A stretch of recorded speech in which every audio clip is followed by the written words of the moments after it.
This title is narrated with virtual voice, computer-generated narration for audiobooks. Normism by Max West.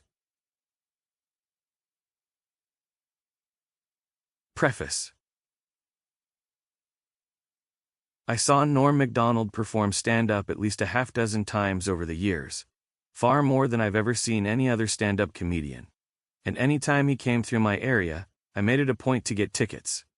Given his lifelong battle with cancer, aka the battle cancer, it now makes sense why, when I last saw him in 2018, a year in which he spent a marathon 44 weeks on the road, Macdonald ended the show by uncharacteristically telling the audience, in a most genuine and heartfelt way, how much he loved us all, and how much he loved doing what he does, making us laugh.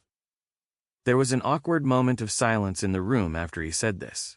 Nobody, myself included, was expecting him to say anything like this. In that brief window of time before the audience eventually began clapping, I felt an urge to respond, and came so very close to yelling, "We love you, Norm."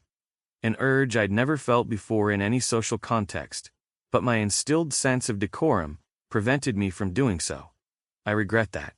None of us in the audience had any idea he was suffering from cancer. And yet that moment, for reasons I'll never fully understand, but which I'll never forget, resonated with me profoundly, and shook me to the core. I had tickets to see him in the fall of 2021, for a show that was to take place a short time after he passed. A couple of weeks later, when I received my refund for the tickets, I shed some tears yet again over his passing, and began writing this manuscript. This project began with my wanting to read everything written about Norm, to go down the YouTube rabbit holes that so many talk about, and watch his myriad of appearances on various shows, and to understand why this man's death affected me as deeply as it has. As part of this goal, I sought to deconstruct what made Norm Norm. In the process of my research, I found sides of him I was not expecting. He was a child prodigy who carefully crafted a dumb guy persona. And what was also largely hidden from public view was his Christianity, his cultural conservatism, and how well read he was in literature, philosophy, and theology, all of which he would subtly weave into his material. In short, he was a far more intelligent man than he generally led us to believe. A substantial portion of this book is extended quotations from Macdonald himself, touching upon subjects ranging from the nature of comedy, to culture and politics, to religion and death. Some I have transcribed from his stand-up routines and from radio and video interviews he did over the years, while others are from various print and online interviews and profiles he participated in. While I do provide interpretation and analysis throughout the book, in some places I felt it was better for me to get out of the way and let Norm do the speaking.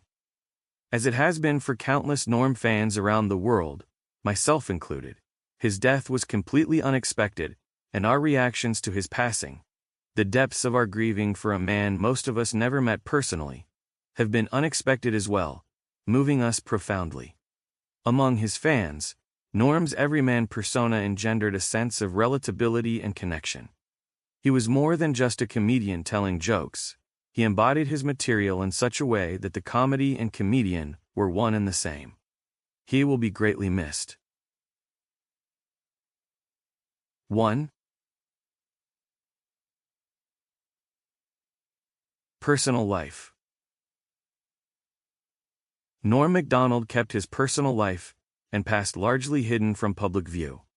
Nonetheless, from various sources we can glean certain salient aspects of his life that shaped the man and his humor. The secret illness. On September 14, 2021, the comedy world lost a legend. The great Norm Macdonald, who at the age of 61 died after living with leukemia for close to a decade, something he'd kept hidden from even his closest friends. He kept it quiet because he didn't want it to affect his comedy, his brother Neil said. He didn't want it to affect the way he was perceived. He wanted to carry on. He took great pains to conceal it from everybody but family. CBC News, 2021. During an interview promoting his anti-confessional, semi-fictional memoir, based on a true. To keep listening to this audiobook for free, click the link in the description. It will take you to a free Audible trial where you can listen to this and many other books for free for 30 days.